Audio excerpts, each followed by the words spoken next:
जय माँ शारदा। आमे समस्ते आनंद पाई समस्ते व्यस्त, कि प्रकृत आनंद कौटी अच्छी आमे एक मध्य जानिने। समस्ते सुख पाइबा पाई आगभर केमिति मते टिके सुख प्राप्त हो।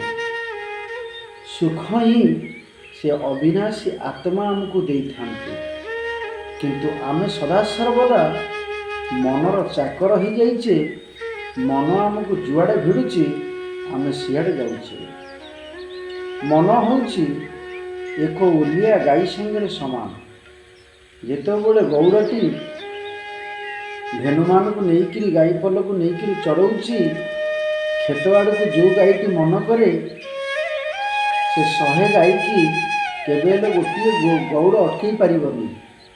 किंतु हाथ में धरी लाठी की जेतेबेले डाक मारिक उठे दिए, से गाईटी फेरी आसे, काले मते मारिब मु सेपटे फसल खाइबी, तेणुक यही जगह मु घास चढ़ी। मन होची सेमती, जेतेबेले मन आमर आमको भिड़ुची सब बेले लालस आड़कू किछि कामना आड़कू, आमे जदि सही समय मन को आमे विवेक बाड़ी द्वारा यदि बाड़े पारिबा, ताहले ये मन आमर जो ओलिया होकर अच्छी, ये मन आमर धीरे धीरे धीरे धीरे धीरे धीरे आमर ही विवेकर बोल करिवो।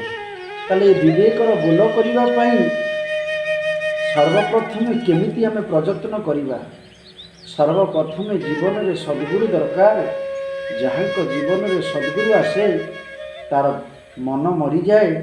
मन को करी पारिले तो सरू भेट होइबे जगत गुरु। ये मन जेतेबेले सरू हो जाए, ये मन जेतेबेले स्थिर हो जाए, सेतेबेले आमको भगवान मिलती। यह हूँ निराट सत्य। जय माँ शारदा।